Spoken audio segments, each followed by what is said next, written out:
जम्मू कश्मीर में अगर आप सरकारी ठेकेदार हैं तो सतर्क हो जाइए, क्योंकि जम्मू कश्मीर की सरकार किसी भी समय कोई नई कंडीशन लगाकर, कोई नई सर्टिफिकेट आपसे मांगकर आपकी पेमेंट को रोक सकती है। पेमेंट का मतलब ये कि जो काम आपने किया है उस काम को करने के बाद जब सरकार के पास आप बिल लेकर जाते हैं और आप सरकार से कहते हैं कि हमारी पेमेंट्स क्लियर कीजिए, सरकार आपको ये कहती है कि ये नई कंडीशन है, इस नई शर्त को आप पूरा कीजिए, उसके बाद जाकर आपको पेमेंट देंगे। हुआ यूं है कि जम्मू कश्मीर की सरकार ने और पीडब्ल्यूडी डिपार्टमेंट ने अचानक एक चिट्ठी निकाली ठीक मार्च 31 से पहले और तमाम ठेकेदारों से ये कहा कि आपको तब तक पेमेंट नहीं मिलेगी जब तक आप रॉयल्टी क्लियरेंस सर्टिफिकेट नहीं लाएंगे, जब तक आपकी जीएसटी इनवॉइस, जो मटेरियल आपने इस्तेमाल किया है उसकी जीएसटी इनवॉइस आप पेश नहीं करेंगे। मामला असल में ये है कि माइनिंग डिपार्टमेंट ने एक चिट्ठी पीडब्ल्यूडी डिपार्टमेंट को लिखी और दोनों डिपार्टमेंटों के मंत्री एक हैं। उन्होंने चिट्ठी लिखकर उन माइनिंग डिपार्टमेंट को ये कहा, माइनिंग डिपार्टमेंट ने चिट्ठी लिखकर पीडब्ल्यूडी डिपार्टमेंट को ये कहा कि तमाम ठेकेदारों से ये कहिए कि पेमेंट क्लियर करवाने के लिए या जो काम उन लोगों ने किया उसका पैसा लेने के लिए उनको रॉयल्टी क्लियरेंस सर्टिफिकेट देना होगा, यानी रॉयल्टी क्लियरेंस सर्टिफिकेट मैंडेटरी है।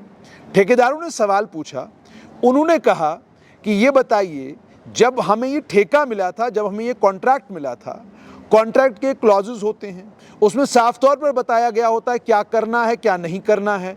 उन क्लॉजेस में उस समय रॉयल्टी क्लियरेंस सर्टिफिकेट तो थी नहीं, अब ये रॉयल्टी क्लियरेंस सर्टिफिकेट आई कहाँ से? दूसरा, उन्होंने ये कहा कि ये ब्रीच ऑफ कॉन्ट्रैक्ट है। आपने कॉन्ट्रैक्ट देते वक्त रॉयल्टी क्लियरेंस सर्टिफिकेट के बारे में कोई बात नहीं की।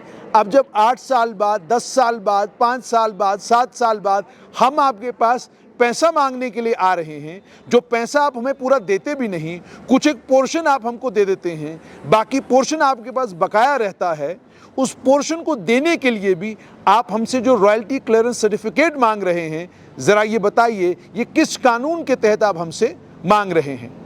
अंदाज़ा खुद लगाइए कि अचानक पीडब्ल्यूडी डिपार्टमेंट को साल 2026 में 2019 के किए हुए काम की रॉयल्टी क्लियरेंस सर्टिफिकेट याद आ गई।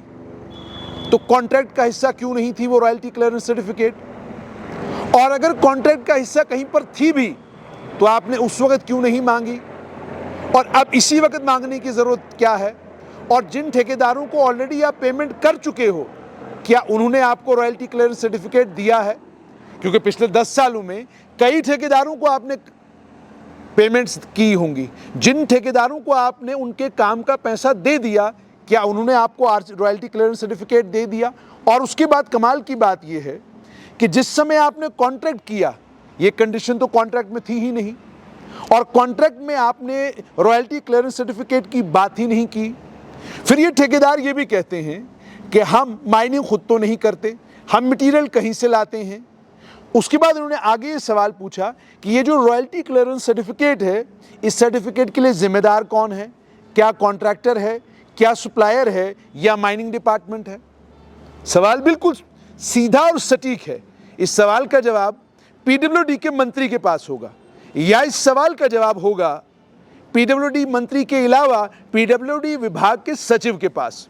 और अचानक ठीक मार्च 31 से पहले ये कुछ करने की जरूरत क्यों पड़ी? अब समाचार तो ये भी आ रहा है, ये रॉयल्टी क्लियरेंस सर्टिफिकेट की चिट्ठी निकाली तो जरूर गई थी पीडब्ल्यूडी डिपार्टमेंट को, लेकिन बाद में शायद दोबारा से कोई सोच विचार हुआ और पीडब्ल्यूडी डिपार्टमेंट को कहा गया कि रॉयल्टी क्लियरेंस सर्टिफिकेट वाला जो ऑर्डर है हम विड्रॉ कर रहे हैं, आप भी इसको विड्रॉ कर लीजिए। लेकिन बताया जा रहा है, सूत्र बताते हैं कि पीडब्ल्यूडी के सचिव ने कहा मैं विड्रॉ नहीं करूंगा। अगर आपने पहले कंडीशन ले की, अब आप उसी कंडीशन को रिलैक्स करने के लिए कह रहे हैं, इसका क्या कारण है? यानी अचानक आप एक कंडीशन लेकर आ गए कि जनाब आरसीसी दीजिए, और अचानक आपने फिर कह दिया अब देने की कोई ज़रूरत नहीं है। तो क्या मजाक चल रहा है डिपार्टमेंट में? क्या इस तरीके से डिपार्टमेंट चलेंगे? ये हालत है जम्मू कश्मीर की, और ये हालत है जम्मू कश्मीर के ठेकेदारों की। पहले तो ठेकेदारों की वक्त पर पेमेंट नहीं होती, उसके बाद जब आप इन ठेकेदारों से बात करें तो ये आपको बताते हैं कि जनाब दूर से जब लोग हमको देखते हैं उनको ये लगता है कि जब हम काम करते हैं, हमारे काम करने में हम बेईमानी करते हैं। वो कहते हैं कि जनाब, हम जो सड़क बनाते हैं, उस सड़क को लेकर कितनी शिकायतें एसीबी और कितनी शिकायतें रोड मंत्रालय को जाती हैं, इसका आपको अंदाज़ा नहीं। जब वहाँ शिकायतें जाती हैं, वहाँ से क्वालिटी मॉनिटर आते हैं, वो क्वालिटी मॉनिटर हमारी इन सड़कों को चेक करते हैं और हमें एनओसीज देते हैं। एसीबी में शिकायत होती है, इंजीनियर्स आते हैं मौके पर और हमारी सड़क को चेक करते हैं, हमें एनओसी देते हैं।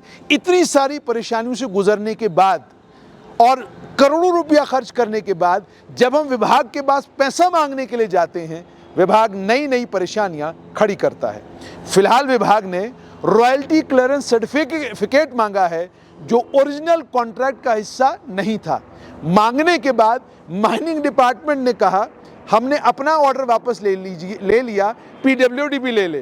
पीडब्ल्यूडी ने कहा हम नहीं लेते, अब आपकी चिट्ठी आ गई है, हमारे पास पहुंच गई है और इस चिट्ठी की बिना पर हमने जो चिट्ठी निकाली है, हम उसको विड्रॉ नहीं करेंगे। चल क्या रहा है दोनों विभागों में?